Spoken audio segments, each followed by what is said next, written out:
So without further ado, I call this House to order. On the motion, this House regrets the use of warlike terminology. For instance, students being referred to as soldiers, healthcare workers being referred to as warriors, Donald Trump referring to himself as a wartime president in the combating of the coronavirus. Prime Minister, the floor is yours. Ian, hi, yes. Pass me your phone. What your timing, huh? Yeah. Okay, wait. Okay. Sorry, oh my god, you're being recorded also. Yeah, that's okay. This will make it into the Washer YouTube channel too. Haha, lamau. Cool. Wait, pronounce these yeah, thanks. Actually, let's use my own phone, right? Yeah, that's true. Yeah, sorry, didn't think of it. Cool. Starting my speech in 3, 2, 1, go. Calling a pandemic a war is just not equivalent, right? I think that there are probably different approaches to pandemics and a very different approaches to war. Equating both of them probably has a net harm. Very proud to be on OG. The counterfactual I'm likely going to do is just literally call a spade and just call it a pandemic, right? Will there be people dying? Probably. Will there be people who will there be like a healthcare crunch? Probably, right? But nurses are not warriors. We think that like presidents are not wartime presidents. We think that they're just presidents. Nurses are just nurses. We think that like all of these labels probably shouldn't exist and will have preferred that counterfactual, right? I.e., the likely counterfactual will be like how Singapore handled the SARS crisis, right? Which is just to literally say nurses did a really, really good job. I guess like nurses did a really, really good job. The healthcare system survived as a whole. Like the general vibe is just that like we survived a pandemic. I don't think it's very hard to understand. Any clarification on the model from all? No? Cool. Two arguments therefore. A, for like why does it harm healthcare workers? B, why does it harm the general population? Then I will have take trade-offs if I have time.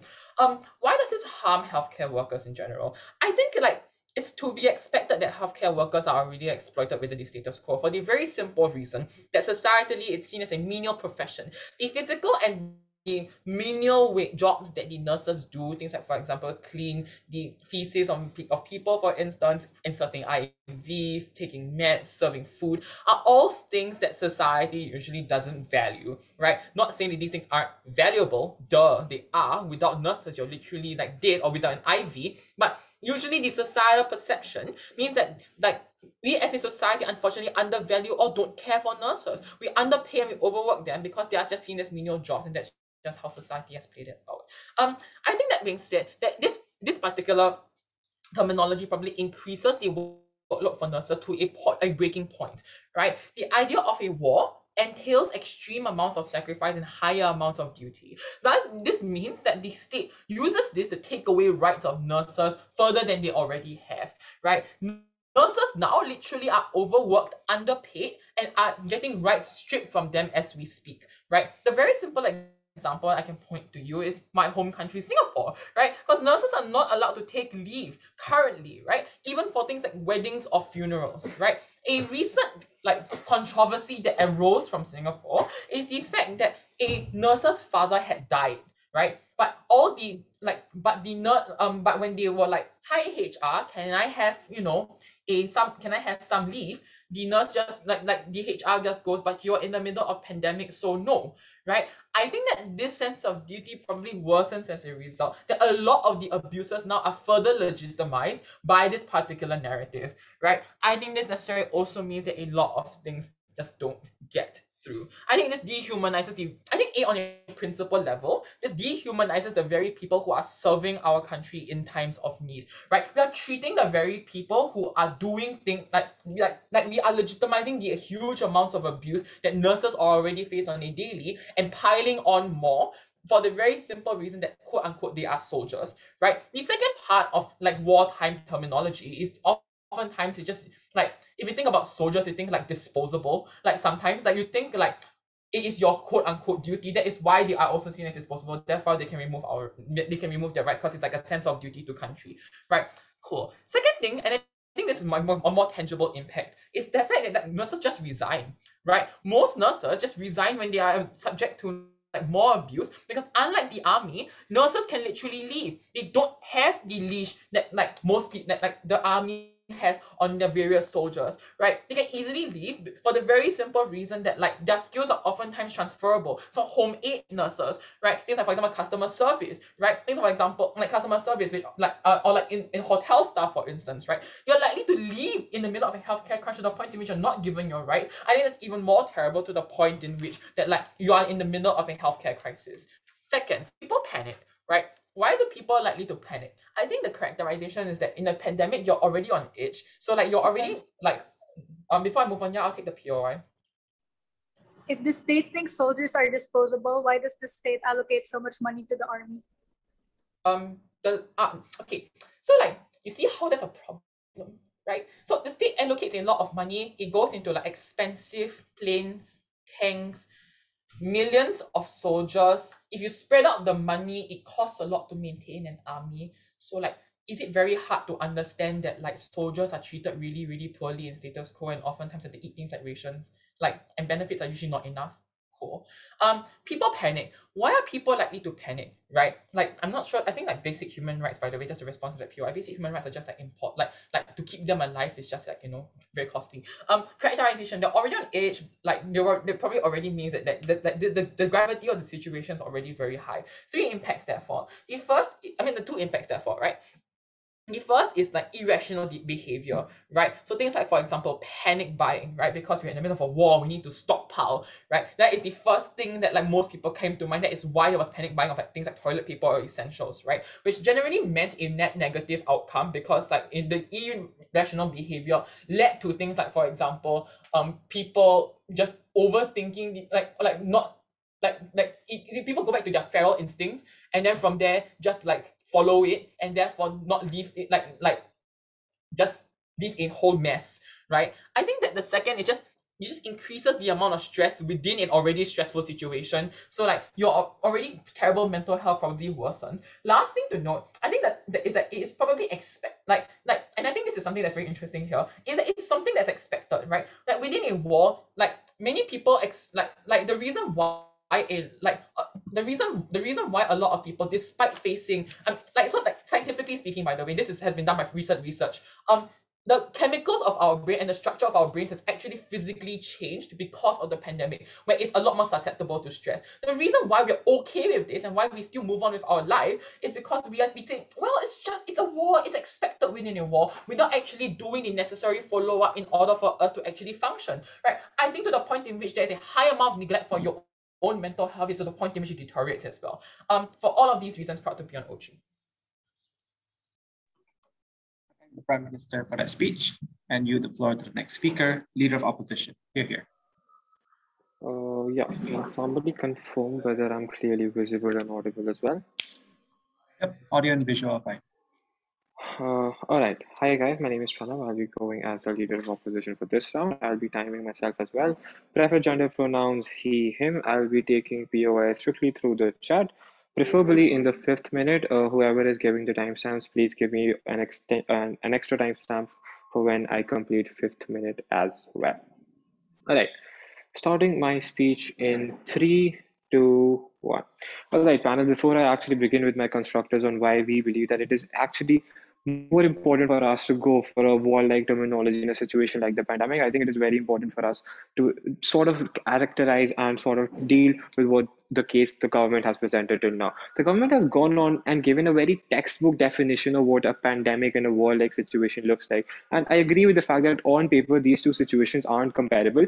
But what they fail to realize is the fact that these definitions change by the day, right? We have to look at the status quo and sort of draw a parallel in what a war-like situation and what the previous 2 years in our lives have been look like, and which is exactly what we're going to do for the upcoming speech. The government also talked about how certain individuals who might be working in the healthcare sector, if they are entitled by the so-called duty, they might go on and quit their jobs because of the extended pressure. But they fail to realize the fact that in the present status quo and in our paradigm, in the present paradigm itself, duty is always considered as a matter of pride. So we fail to understand why giving that extended duty and letting them know what their importance in the present society is, how is that going to have a negative impact on the amount of work that they do. Secondly, talking about the primary burden which the government has today, right? The government needs to tell us why they regret the use of warlike terms altogether and choose to ignore even the marginal benefits which such usage might have, which is exactly what we're going to tell you in the upcoming speech. Moving on to the characterization and drawing the parallels between the present situation and a warlike situation. What does a warlike situation look like, right? It's a situation where you need to be on your toes. It's a situation where you need to have a certain sense of panic, which is exactly what the government chooses to ignore. We agree with the fact that, okay, panic does lead to panic buying. There is a chance that you might not get toilet paper, but look at it from a holistic point of view, right? In a situation where you have 2 million people who are dying every day, a certain sense of panic is essential for us. You need people to realize the intensity of the situation, which is exactly what gets them off their couches and gets them to do their bit to help the society in general. What was the situation like in Corona for the past 2 years, right? You had people who didn't even know whether their loved ones will survive one single day without going to their offices. That is exactly what a war-like situation also looks like. You don't know whether you're going to be away, whether you're going to survive the next day or not. Drawing another parallel, what do the soldiers do in a war, right? They spend their entire day and night trying to help people, trying to saving everyone, which is exactly what the healthcare workers have been doing for the past 2 years. And I don't see why drawing a parallel and comparing them to soldiers and warriors itself is a derogatory term for these healthcare workers itself. Secondly, moving on to the next bit of our characterization, we need to realize what journalism aims to achieve in the first place, right? What is the purpose of journalism? What do you stand to achieve from it? You want attention, you want to get it quickly, and you want it to reach the widest audience possible, which extends directly to our first constructive, which is why we believe that the usage of such warlike terms achieves the primary purpose of journalism itself. You want journalism to be as honest and as relatable for the people itself, which is why you need it for getting the maximum amount of attention. Now, how does it do that? Let's take a very simple situation, right?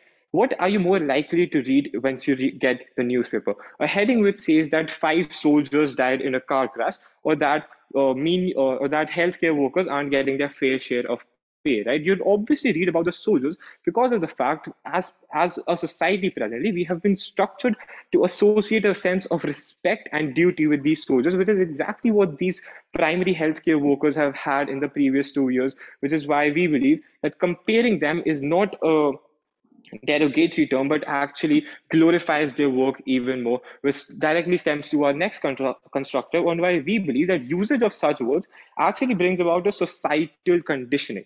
The government has very beautifully told us what is the problem with these jobs, right? They are considered menial jobs. There is a societal perception that these are the jobs which aren't important, which is exactly what we aim to tackle with the uses of such important terms, right? Everyone knows that having an army, having people who are standing at the borders every day trying to protect you is important. You know what the importance of having a soldier in your family or what a soldier does to you, right? Associating these healthcare workers with soldiers and warriors is exactly how we change the perception of the menial jobs. People actually start to realize the fact that how important these healthcare workers actually are. And I don't think I need to explain to anybody who hasn't been living under a rock what the actual importance of these primary healthcare workers is, right? Moving on to our third constructive on what happens if you actually withhold this information. I've already told you what the purpose of journalism is, right? You want attention and you want it to be as relatable and as honest as possible. What happens if you go on to paint a rosy picture? People just don't realize the impact that a situation has. They don't realize the depth or the intricacies of the solution of the problem itself. You don't get people to start wearing masks if you don't tell them that you have healthcare workers who are no less than a soldier, who are going out every day working their asses off to protect you and your own children, which is primarily what we stand to achieve by the usage of these terms. Apart from that, I will take a POI right now, if any. CG. Go ahead. Okay, this House regrets motion. It means that this debate is a retrospective debate. You have never argued still up until your speech now on how exactly that helped combating pandemic in general. All right, talking about the how it helped combating, right? I've already mentioned why it was important to change that societal narrative, right? We needed to realize the fact that these healthcare workers are the most crucial ones. I'll take an example from my country. There were people who were throwing rocks at these people who came to their houses to get their COVID test. But how did that narrative change? That it only changed when they realized the fact that these are the people who are working day and night for us and our children, which is exactly why we believe that usage of these terminologies helped combat the pandemic in the first place, and why all the constructors which I have presented to you, which primarily were about the purpose of journalism, why when we needed attention, these terms got us the attention and got the people to get working. It helped in changing the narrative about these so-called menial jobs itself. And also, we told you what could have happened had this information been withheld in the first place. With that, I believe I wrap up my speech. Very, very proud to oppose. Thank the Leader of Opposition for that fine speech and call the next speaker, Deputy Prime Minister. You're here. Hello, this is a mic test. I can check if I can be heard. Yep, audio works. Very nice. There it is.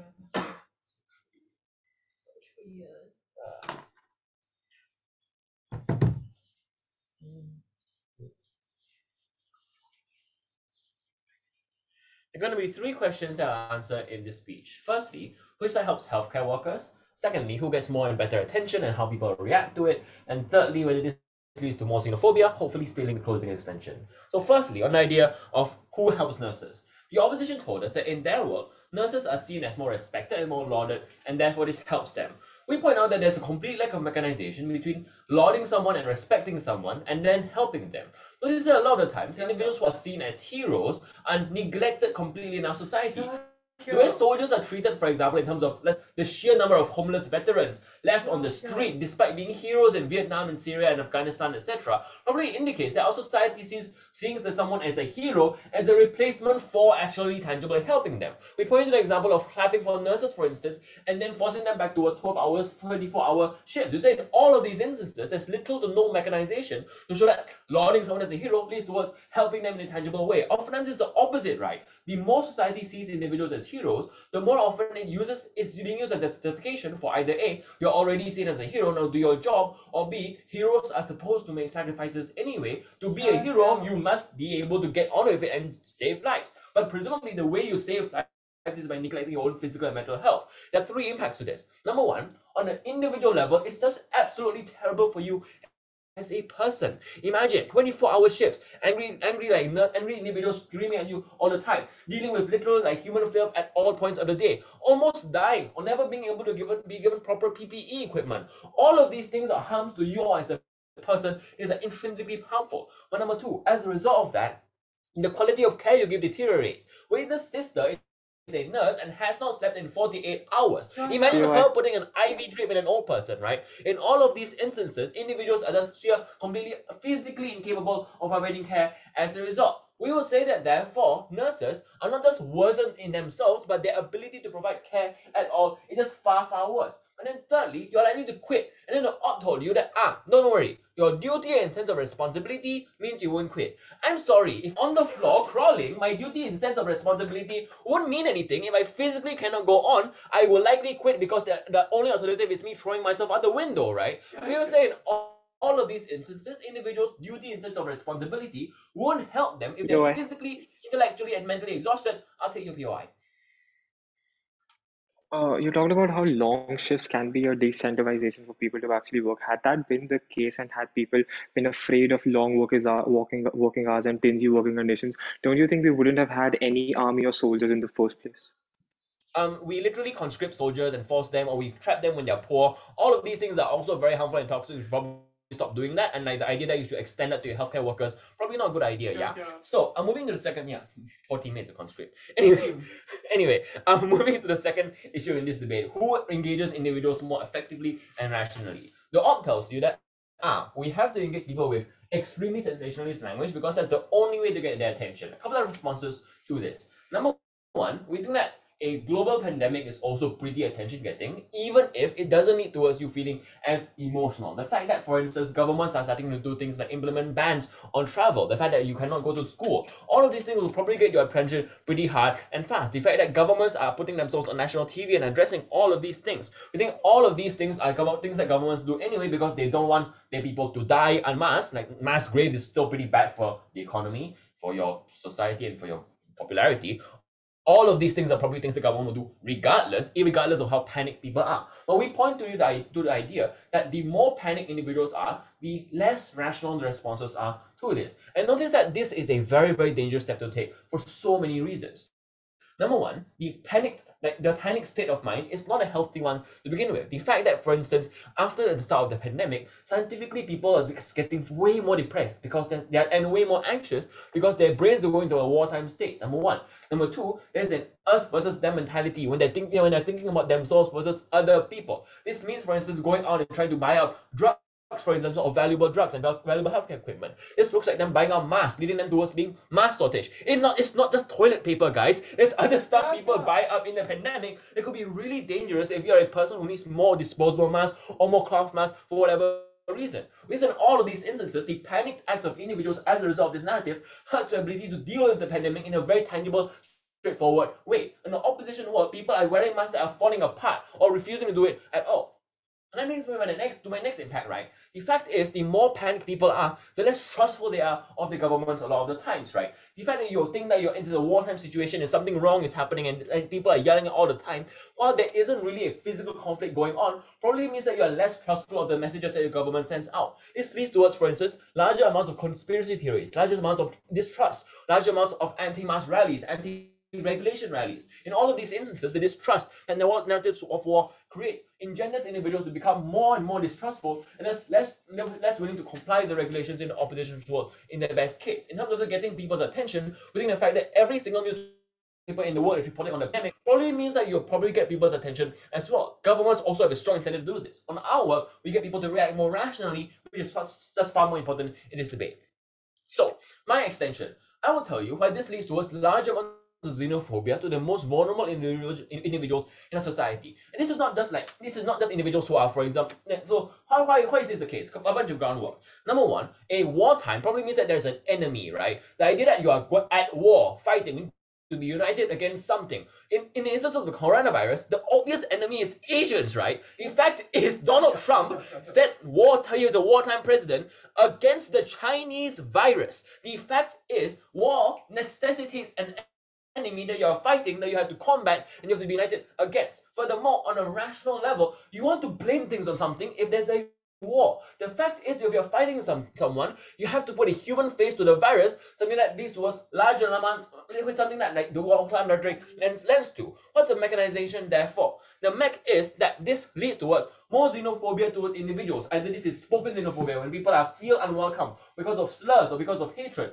or this leads towards physical harm as well. The worldwide increase of Asian hate crimes during the pandemic probably is tied to the idea that Asians are the one causing it because it's a wartime against us. We will say in all of these instances, it leads towards far more harmful behavior that harms racial and vulnerable minorities in all instances. Beyond the pandemic, we also pointed to examples of during SARS, for example, or during the AIDS pandemic, where people blamed African American minorities during the Zika virus as well, or during Ebola. We're saying in all of these instances, racial minorities are targeted the most. The fact is, irrationality always leads towards selfish, dangerous behavior, so proud to propose.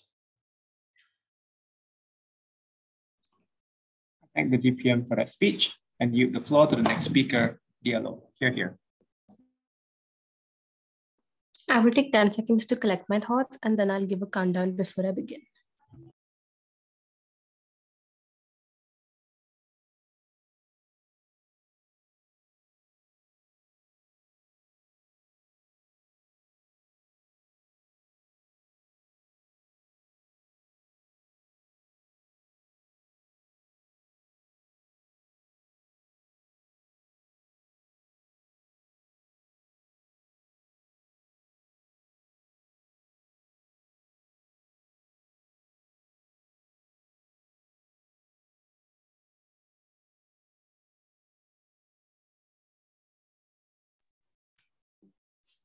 All right, so my name is Shreya and I'll be going as the DLO today.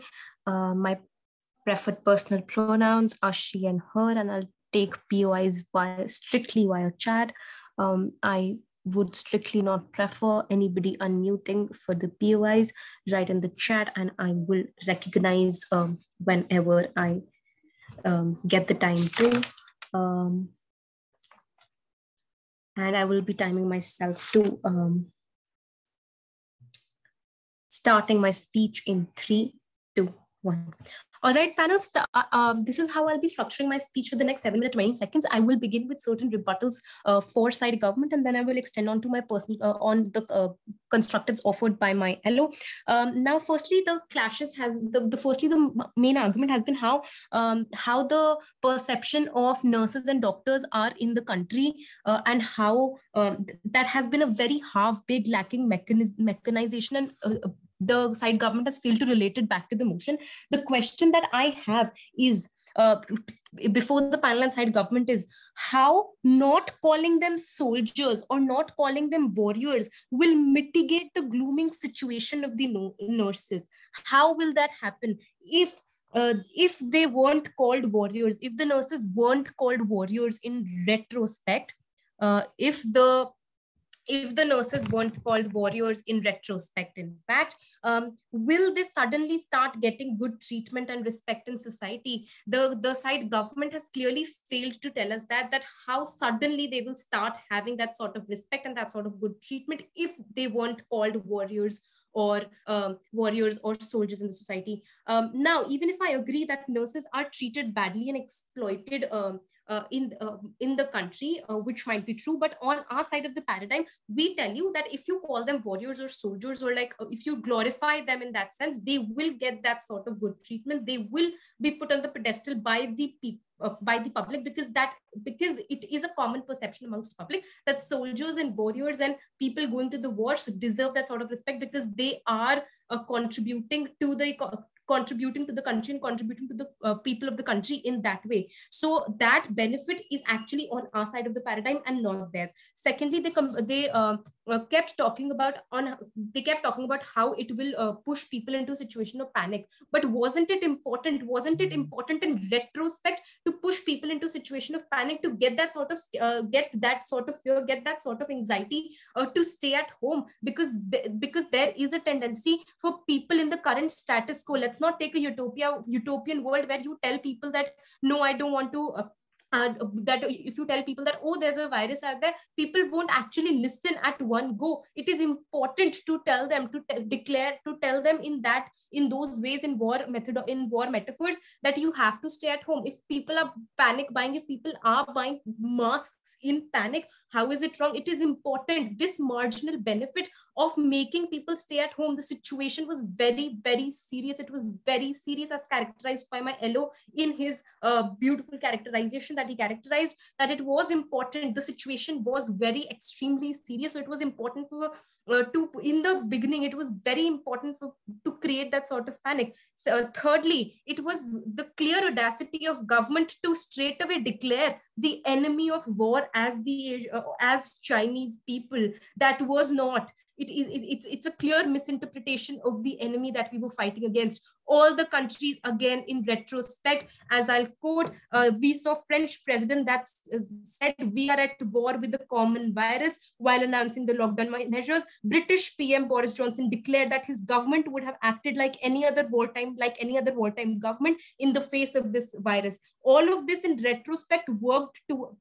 So now this is what we are saying. The enemy were not the Chinese. The enemy for every country was the virus. Their entire case was contingent on calling the Chinese as the virus, but primarily people did not consider Chinese as the enemies. The virus in this war, the war metaphor that we're using, that we used in retrospect, was the coronavirus, was the COVID-19 virus. It is very ignorant of the side government to characterize the enemy as the Chinese. Now, in retrospect, again, we saw that the governments in India, our Prime Minister characterized it as Mahabharat, a big war against the virus.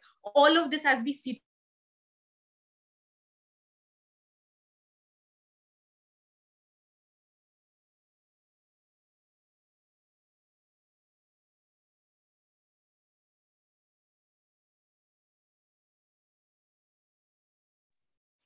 I think it's Now we told you war metaphors can help to convey people that the situation is extremely urgent and it's critical and serious, and that people need to do something, and also to foster resilience in them and some sense of solidarity. Now, how is this resilience and solidarity becomes very important, how it came exclusively from metaphorizing this exactly as war. I'll tell you, I'll mechanize that for you. Now, it becomes very important for people to stand as a single nation. It becomes very important for people it is the side government is assuming that a country standing in solidarity was against another country, which was not true. A country standing in solidarity, transcending all barriers of caste, religion, and color, was against a common virus, that a common enemy, that was the virus. So it became very important because it inflicted a sense of togetherness similar to nationalism that transcended across all colors and religions. So it became very important to have that sense, or that sense of nationality in the face of the virus, because it was exactly similar to a warlike situation. Now, the use of military terminologies justify the need for a strong state leader, centralized decision-making system, and sacrifices from its citizens required during any war, which is to say that the government of states in retrospect got that sort of leeway. They got that sort of, they could send that sort of disclaimer out to the people that we might have to restrict certain rights, we might have to put on some restrictions on your on your freedom in the public arena. So it was very important to use the warlike methodology to have to behave like any government would in the wartime scenario. Now, second main very important argument that we bring to you, which is a benefit of which is a benefit that we saw when this war metaphor was used. We talked to you about the reversal of societal conditioning. In society, it is seen that the only way you can get glory, the only way you can get that sort of recognition are there only two ways, which is either you can be physically beautiful, or two, you can make that sort of money. But in the past 2 years, we saw that when we glorified healthcare workers, we glorified people who stayed at home and bought those masks and they completed their quarantine period. They also were given that sort of glory. They also got that sort of respect from their fellow mates. So it disincentivized people from getting under the knife to get Botox, to look beautiful, or to like work in sweatshops to get that sort of glory. The past 2 years created a third metrics of getting that sort of glory, which occurs exclusively on our side of the paradigm only. Now let's talk about the major trade-off that we have today. The major trade-off and the marginal benefit and the exclusive benefit that we offer from our side of the house is that even if it created minor panic, even if it created minor anxiety, it was very, very essential to curtail the spread of the pandemic. And we saw, just 10 seconds I'll take, and we saw in retrospect that how pandemics don't get controlled for years, but because that sort of wartime metaphor was created, we could almost curtail this virus within 2.5 years. So with that, I think that we take this one today. Very, very proud to post. I thank the Deputy Leader of Opposition and call the next speaker, Member of Government. Here. Hello, can I confirm that I'm audible? Yep, loud and clear. All right. I'm member of government for today's debate. My pronouns are she, her. PI preference in the chat. I'll try to take chat my sixth if there's still time in my speech. If I do get choppy, please do notify me through chat as well. But other than that, please do not interrupt me by voice. I'll just get my timer. I'll be starting my speech in 3, 2, 1, go. You cannot fight virus with guns. You cannot battle people's fear by putting in more fear in their lives. The house that wins this debate is how do you get the value of journalism in solving the urgency of this issue? How do you get, like, for example, the kind of language that you ensue into the perceptions of people in the average Joe actually benefit the most vulnerable actors, the doctors that are already dying in like quarantine facilities, the people who are most affected by these kinds of protocols, who are unable to get out of their, like, for example, houses because of these kinds of protocols, and their therefore are being starved to death. We think that we need to achieve the goals, and we need to prove to you that we need to have a herd immunity to actually create more, for example, people to cooperate more with their governments and have lesser deaths that are irreversible at the very end of the day. The burden coming from closing government is that if we prove to you that our standards of regret outweigh the support that comes from any of the reasons coming from the whole opposition bench, and get you, like, for example, does more harm than good, and for example, we automatically win. Exclusive walkthrough then, in 3 cases. First, we're going to talk to you about the nuance of principles of journalism and how it affects public perceptions, therefore affecting the behaviors of how they react to like certain sectors and even amongst themselves. Two, how the proposition coming from opposition is a band-aid solution and justifies guns to solve a medical crisis that is not really needed at the end of the day. And three, why in retrospect the progress will slow down when you have these kinds of warlike terminologies, as it affects the individual psyche of people. For example, strengthening the divide amongst the poor, the rich, and for example, propagating the act of fear. The delineation coming from our opening is that while they're talking about the isolated bubble of individual behaviors of people, we're going to improve this discussion, how we survive the pandemic, therefore like get visceral and pragmatics on how we actually let people survive. But the first few rebuttals to the whole opposition bench, they tell you that, for example, you need to glorify these terminologies. Like, for example, putting doctors as telling them that they're warriors in order to get a pedestal and the reclamation from people. We question like what can reputation like do for the nurses that already dead, for the doctors that haven't seen their families in a year, for like, for example, these kinds of individuals in the frontliners that develop trauma from their, like, for example, number of deaths that they have already called. They also told to you like a number of, like, for example, governments like France, for like UK, for example, that use these terminologies, but in retrospect, those are the same countries that actually have alleviated, like, for example, a number of cases that are still continuing up to this day. We think that these kinds of problems connect a visceral harm, and therefore the only way to do that is to mitigate it. And therefore, for example, how do we like suffice like these kinds of situations as status quo? First argument then in the principles of journalism, what this does is that it creates the improves the urgency on how language that the average Joe consumes and hears affects the behavior and how they interact with other sectors. The premise coming from CG is that journalism in the narrative that is being broadcasted is a narrative that the majority consumes. Therefore, the kind of perception that they have is the kind of like whatever they manifest and they believe in. So whatever they hear, read in newspaper, in the Twitter spaces, and listen to the radios, in the analysis of this is once the majority already feeds into one narrative, it's hard to unlearn for that. Once you perceive like the majority that it's already going to war, you're probably going to tell you, like, for example, in the perception that there's going to be a divide, already an enemy. Therefore, it's more justified for them to discriminate one sector of another, to therefore like trust in more violence, and therefore like put more pressure into like these kinds of healthcare workers, even though like the situation is already too much of a burden for them. The meta-analysis of this is when people already consume that their behavior of people should be like that in war crime, we think that it justifies the kind of bullets to put more poor people down in, because even if like they are justified to like go out because they want to like have 3 meals a day because they don't have any jobs anymore, we think that it goes on to more to like more violence and justifies to them that there's no lesser accountability coming from the government. Please do it in chat. We think that when you do it more deaths, for example, people who are more hesitant to get like these vaccines, therefore you get no herd immunity because they're afraid that whatever consumes to them, they don't have education, they just have fear lingering among them. You justify that the government, for example, that they don't really like need to support their healthcare workers because they're in war. They are meant to suffer and die in service instead of like recognizing them as equal victims to these and needs that resources that they need. The conclusion is this. We think that, for example, it's vital role coming from journalists in whatever that they upload on the news, for example, to find out the language people understand, and therefore like to get the best out of the situation.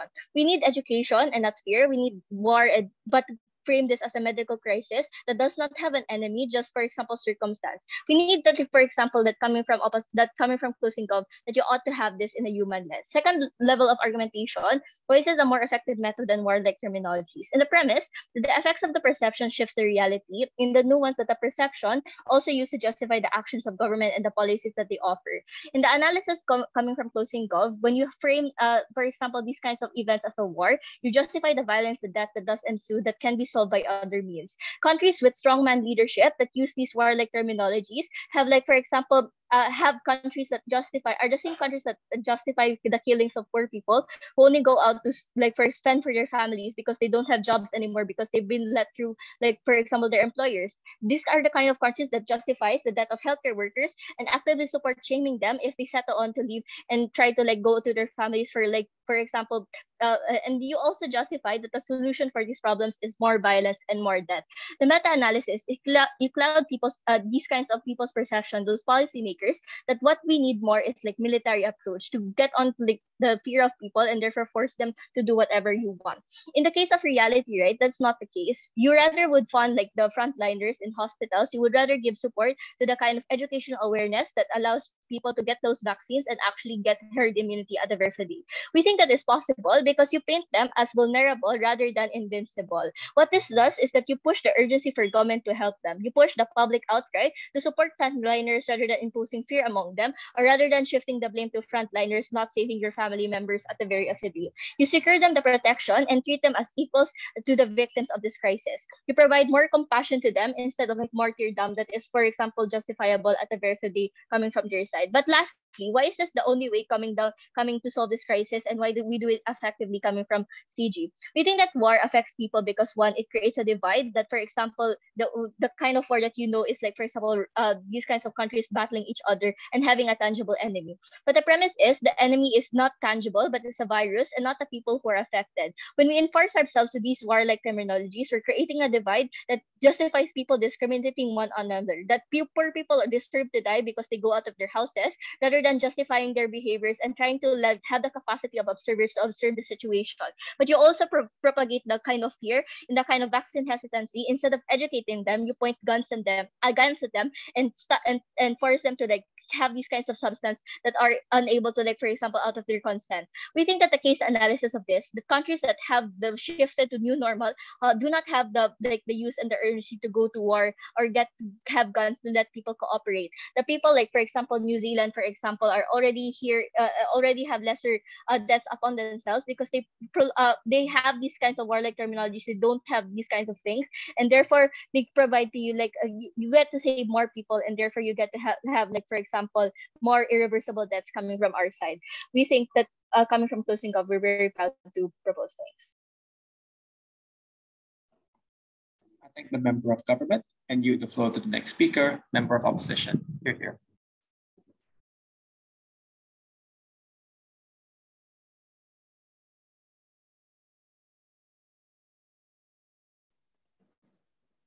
Hello, am I audible?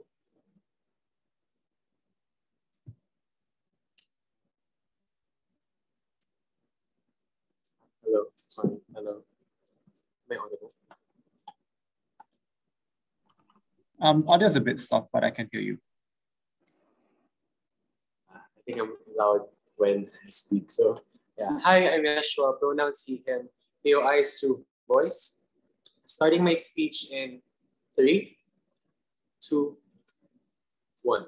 It is easy to be apathetic. It's easy for the privileged to not follow lockdown guidelines simply because they can do so. It is easy for conservatives to deny taking the vaccines because they believe we are not in a state of panic. If both sides agree that there is a need to immediately address the coronavirus because not doing so will just bring more harm to society, then we think the prerequisite to do that is for people to know their obligation and increase the urgency of what the state is facing. This is the picture that the media should be painting right now. How will those in opposition to this debate? We'll give you 2 things. 1, a lot of responses to the shared fears of government. But secondly, we'll give you like the 2 innate similarities between war and the coronavirus and why painting that in media is like far, far better.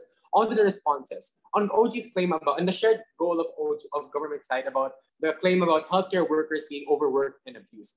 Even without the ideology, even without the terminology, these people will be overworked because that is generally the characteristic of a healthcare worker in a health pandemic. They will always be within the hospital rooms helping COVID patients and proliferating the COVID-19 and proliferating COVID-19 vaccines. And so I don't necessarily, I'm sure about like how removing the terminology is what leads to like them not being overworked. But secondly, even if they are abused, which I think can still exist on both sides anyway, is significantly less with war terminologies. Or 1, on a state level, you're able to give a justified reason in increasing their salary in times of the pandemic. When there is war, people understand immediately that there is a need to pay soldiers more because they protect us and bring us safety. I think then with the same terminology, you strengthen that same narrative to say that the prioritization is justified because they need it more. If most people right now, for example, are unwary and unaware, which is why they don't support a lot more funding healthcare workers, we're able to provide a justification as to why they need to be prioritized and why they need more funding. But secondly, on a societal level,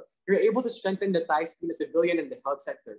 People cry when a soldier dies. People break down when a commander fails. I think that on our side, when you apply the terminology, you further show how important these workers are, and so civilians have more incentives to think of the best ways to help them, like staying at home so they don't get any, so that they don't have any more patients in the long run. This also means that even if there are instances of abuse, it is the people's connection to the state's health warriors that will act as a mitigating factor to do that. When people realize that their health warriors, for example, are being abused by the state, they have all the more reasons to rally because of lower pay to tell the state to further help these workers. So it is already important because while OO moves away from this argument, we take this case from government head on. This also makes CG value neutral because we realize the terminology applies to all and not to specific individuals. Secondly, in CG's claim about funding the military as opposed to the healthcare worker. Firstly, I think it's like illogical because it assumes that the terminology only applies to military workers, when one, it literally applies to all, so even healthcare workers are called soldiers and warriors. But secondly, people will always support warriors that bring the most benefit, and they always have an incentive to speak up in the event that abuse happen or a misallocation of funds work. This means that even if that is the case in the best case of government side, because of the fact that people already form a connection with their fellow soldiers and fellow warriors, they have all the more incentive to prioritize these kinds of health workers and like protect them from the abuse that brought from the state, because they know that these healthcare workers can provide more protection and safety for them in the event that there's a health pandemic. But even if you consider this, government has never proved how this leads to like herd immunity and decline in cases. It's too late then for government to build their case. Extension then. What are the innate similarities between war and coronavirus that makes them more strategic to be able to use these terminologies? This argument is important because this provides all the missing mechanisms for opening opposition for their impacts to happen via the prerequisite. Two things. You paint a picture that the consequences affect all. When a state is in a state of war, everyone is affected. Businesses close down, citizens are vulnerable, government systems like the health sector are given much more state support. It is only in labeling the conflict as a war that the people are given the incentive to look into what's happening, to research on what they can do to help and how they can self-preserve and achieve their own safety. I think then it's already inherently similar to coronavirus. For one, there are a lot of people dying and economies declining like in Italy or in the US. But secondly, there's an increase in support in the health sector who are the main soldiers of the COVID war because they are the ones who control the vaccines and aid those who are infected. This first reason means that there's an urgent need for people to realize that no one is safe because everyone is affected. Regardless of whether or not you're rich or poor, you will be affected by the coronavirus pandemic. This leads to the following impacts then. One, you're given the incentive to prepare before the rise of cases, so you do everything you can to prepare for it, i.e. buy alcohol, face masks, etc. to be safe. But secondly, you do what you can with your privilege to help other people, i.e. donating face masks to the vulnerable, etc., because we realize that the consequence of the war, of the pandemic affects every single individual out there. You make urgency much more palatable in opposition, and it remains vague inside government. But secondly, even if you don't believe that first reason, where it relies on people naturally adapting, this is where the second similarity comes in, where responsibilities and obligations to recover are shared. That is to say, during a war, people are required to help. Healthcare workers have to work, civilians have to share their homes to those in need, and generally unite in the event that a soldier is dying, for example, and they need shelter. This all means then that this is what allows people to believe that they have an innate responsibility to help, and that's good. Because without that terminology, one, people can further spread the narrative that they simply do not need to wear a mask because the pandemic is not that urgent anyway. But secondly, people can justify not giving up certain freedoms, like choosing not to wear a mask and not to take the vaccines, primarily because they don't realize that they're a fellow soldier, for example, who has the same moral obligation as these healthcare workers. In our counterfactual, you're able to spread the value of nationalism, and people must be willing to give up certain freedoms to help other people. You make them realize that for one, they have to prepare for COVID, not only to prepare themselves for the urgent issue that's approaching, but secondly, you have to follow protocols to protect their other citizens. So you give them the incentive to social distance and to follow other protocols because they understand the necessity to do so, because they know that as a soldier as well, they have the moral obligation to do so. This means that even if it brings people into a state of panic, at least on our side, citizens are recognized. The state recognizes what they can do as a fellow soldier. The state recognizes what citizens can do as a fellow soldier of their very own state. We're able to lessen the anxiety in our side because, for one, we assure citizens that we assure that citizens are aware that there is a plan to recover because you tell them what are the things they can do in the same way a soldier waits for the commands of a commander. That is to say, you tell the citizens that, okay, you're a part of the plan, and so so you don't have to worry that much. But secondly, to make them realize that there is a plan in the first place. In the same way that when there is a war, people have already prepared blueprints and military tactics on how to prepare. This means that when it comes to the virus, the fact that you were considered as a soldier already entails that there is a plan to recover that you can participate in to recover. In government side, where you only call it as a pandemic, it is more likely that anxiety is heightened because one, people will not know whether or not they are actually a part of the plan. Oftentimes, just being called a citizen puts them a connotation that they're not part of the plan or not part of a policy. But secondly, compared to a war, a pandemic is more vague. Most individuals do not know how unpredictable a virus is and how it can actually harm people because of the series of escalations it can have. This means that there is a need for you as a state to show that they are involved, and there is a plan that's exclusive to a side opposition where you consider citizens as soldiers. For all those reasons, thanks. Thank the member of opposition for that speech and call the government whip. Hear, hear.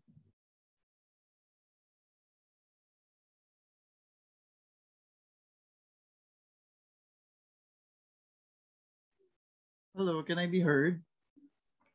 Yep, I can hear you. Okay. Please wait for a while.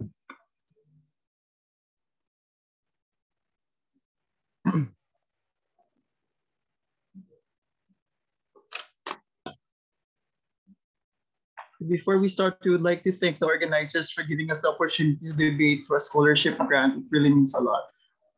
I'm going to start my speech in 3, 2, 1. Okay, I'm just going to do a simple whipping for you for today. I'm going to just revisit all of the cases provided by opening opposition and closing opposition and decide why we take this clearly in closing government's case, ladies and gentlemen, and eventually after why we edge over opening in this particular debate. So let's look at opening opposition's case. He told about social perception, that the role of journalism is about being able to dignify the status or jobs of the health workers in times of pandemic, ladies and gentlemen. So generally, every single argumentation revolved around the idea that every single individual should consider health workers as heroes, as soldiers, or as individuals belonging to the military, ladies and gentlemen. The first obvious response is it's value neutral. We want this to happen too. We want people to respect, obviously, health workers as well. The question is, how do we achieve this better on both sides of the house? We say that this can happen even without the warlike terminologies. We can afford them respect when the framing is, it is so risky for them doing the job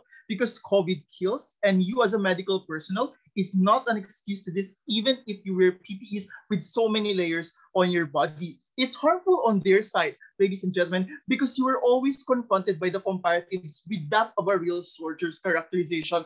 Ladies and gentlemen, OG says it harms these workers because you enslave them in the system and push them beyond their limitations. We extend this response in closing government. Let's give a different rebuttal to this. The comparative is that the end result is something that individuals in the ground are going to look at in the first place. The truth is, the respect is generally given to the military, for example, ladies and gentlemen, only when they win. In fact, they tend to take pride with how many enemies, for example, they have killed in the first place. For health workers, in the first few months, a lot of people said that they were failures. They were not doing their jobs, ladies and gentlemen, because they cannot find a vaccine or they cannot find a cure in the first place. That they don't lessen the curve of the number of cases to begin with. Because the people, as they see them as soldiers, only care about the end result in the first place and do not necessarily understand the medical complexities of this particular pandemic, that it's so hard for us to be able to formulate a vaccine. It's so hard for us to be able to lower down the number of cases,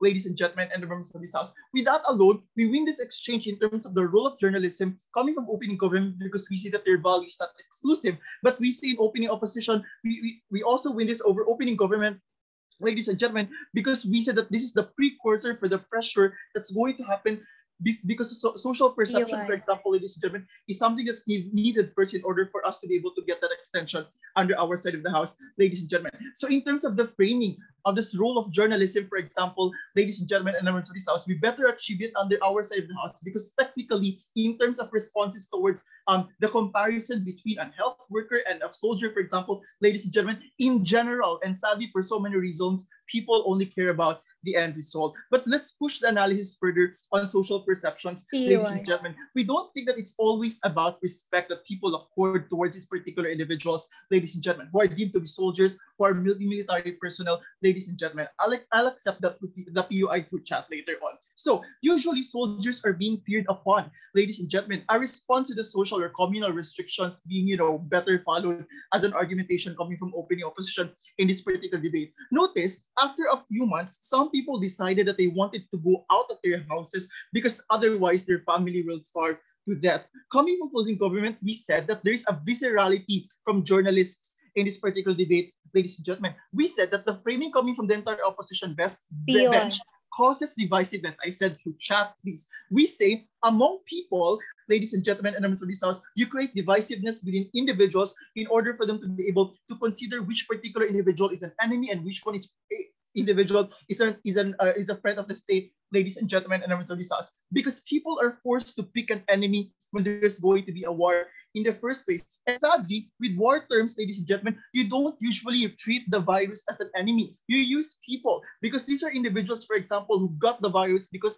they had protocol violations in the first place, ladies and gentlemen. No matter how valid the reason is for them to go out in the first place, ladies and gentlemen, that's the reason why in the Philippines, when they go to our homes, they bring military people with them, ladies and gentlemen, in order for us just to be vaccinated, for example, or just to subject our homes to different isolation facilities in the first place, ladies and gentlemen, and the members of this house. We think that that particular terminology already lived into a fruition in the Philippine context, ladies and gentlemen, where they use military, for example, to guard certain areas, for example, within our community, just because there's a positive individual in that particular area. We think that this trust for herd immunity is less likely under that side of the house, ladies and gentlemen, because right now, people will not listen to you based on the benefits of having vaccinated, but they will just be afraid, ladies and gentlemen, because they'll be fear that they're going to be discriminated under that side of the house. So with all of these reasons, opening opposition loses this debate. Let's go to closing opposition, ladies and gentlemen, which was weird. They told us it provided a justification for healthcare workers, for example,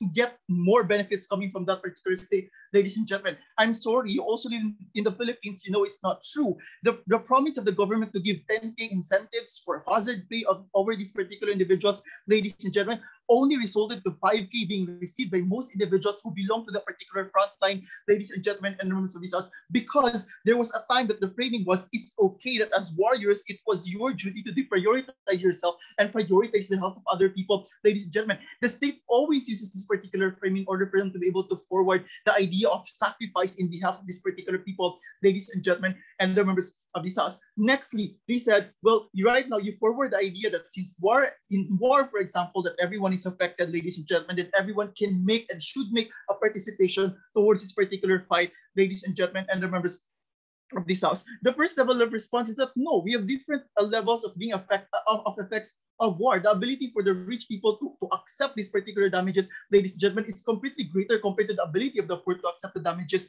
I think that's a fact. In terms of urgency, ladies and gentlemen, and members of this house, we see that it's still better under our side of the house because urgency, ladies and gentlemen, is better seen if you see the innate problems of the pandemic, like the worst symptoms that you could have, like how usually they die in terms of the medical field, like how, for example, they cannot breathe, that the death toll, for example, is increasing, ladies and gentlemen, members of this house, when you show pictures and videos of individuals having a hard time to breathe or individuals crying because they lost a loved one, for example, within the vicinity of that particular hospital in the first place, ladies and gentlemen, rather than on the comparative opposition bench that they're just being afraid with the government, ladies and gentlemen, because they don't just generally understand the dynamics of the pandemic, the dynamics of that particular vaccination in the first place, ladies and gentlemen. Lastly, I just want to posit this, ladies and gentlemen, it is not our responsibility and we should not be pressured, for example, to always make a stand, to always make a participation towards the combating of this particular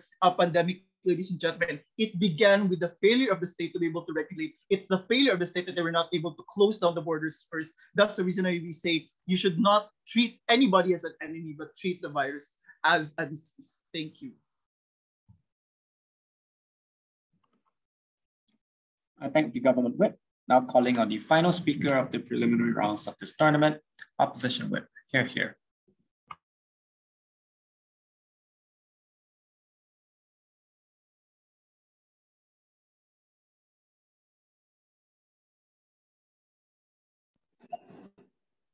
Hello, am I audible and visible?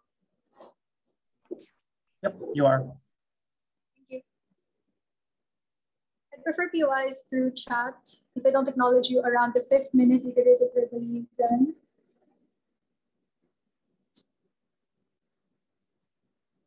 I'll start in 3, 2. I'm going to do 3 things in my speech. First, we'll deal with CG in the direct clash. Secondly, we'll answer where is the coronavirus better combated in the macro scale. But lastly, where is the average individual better off? Firstly, then on CG, their first exclusive claim was that people will blame other people. Like, it's the poor's fault they're going out and they deserve to die.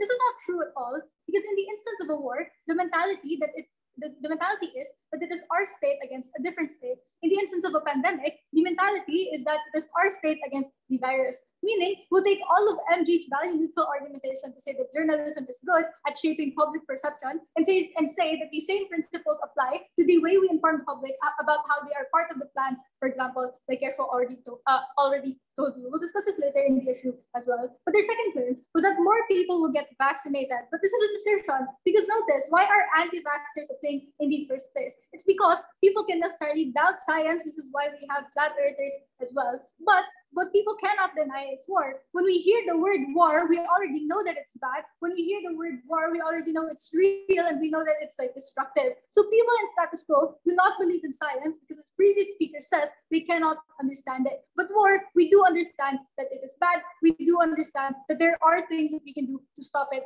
for example. So they do not solve this. We strategically said then that we solve it for them, because we have more incentives to educate people about what they can do or what their part is in the battle against the pandemic, for example. But even if you don't believe that, it already tells you that more people are more incentivized to help their fellow countrymen because we're all in this together. The first issue then is on where we better combat COVID.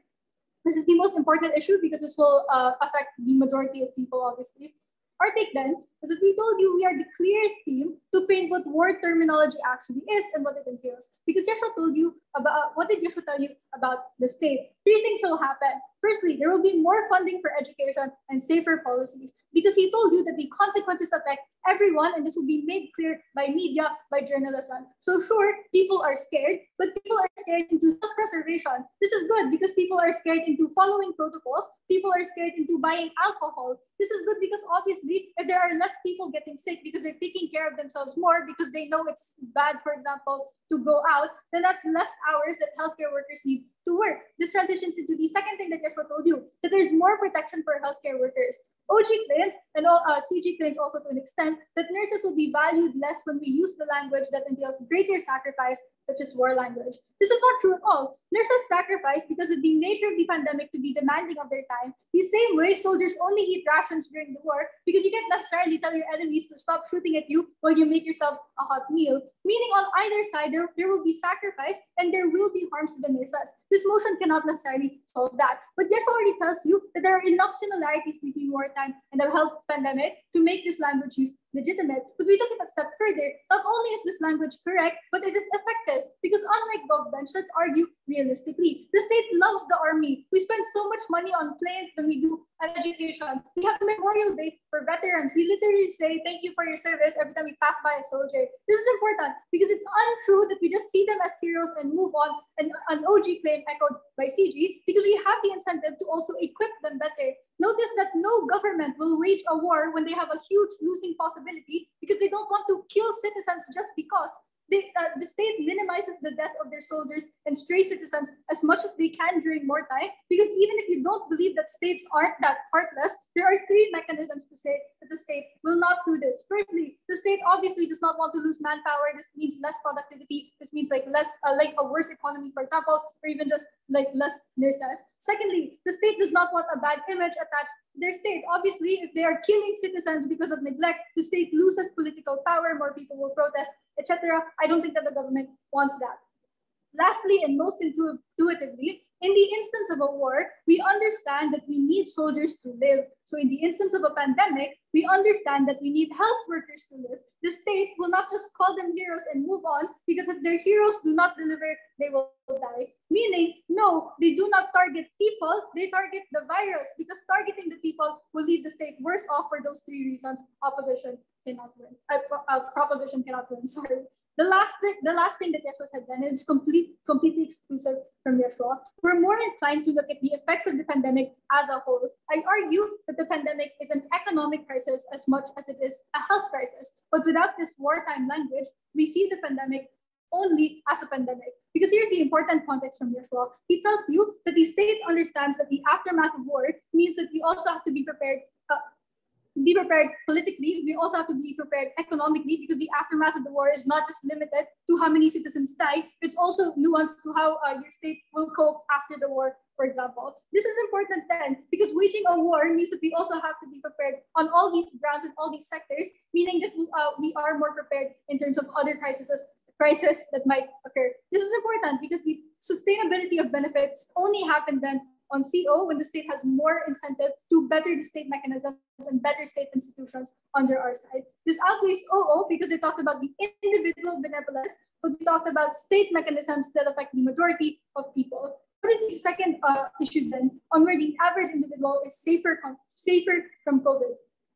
In the instance that all state institutions and changes does not work, we have to rely on individual actions, and this is the worst case that only CO considers. We discussed an inherency on the human person, that when it comes to driving individual action, like there are things that are more reliable than individual benevolence, as OO asserts, things like nationalism that Yeshua tells you. Because this is where Yeshua tells you that we get more donations, for example, we get more people getting vaccinated because we understand that what we do affects other people as well. When you take a look at like nationalism, for example, or the state telling people that you have to do this to help the state as well, you're more inclined to do so because one, obviously you have the tribal instinct to belong to a community, but secondly, the social responsibility is greater than individual responsibility because naturally, when more people rely on us, then we are more inclined to do the right thing, things like getting vaccinated and following lockdown procedures because we understand that our fellow countrymen are depending on us. This is the mechanism for getting vaccinated, something that CG does not necessarily say. OG cannot win then off of value-neutral impacts without discussing the tipping point as to why those impacts are good or bad. OO cannot win by hyperfixating on the individual with no mechanisms to say why an individual is even likely to act a certain way. And CG cannot win by only focusing on the worst case with no valuable engagements and no constructive positive material under their side. For that, CO takes us today.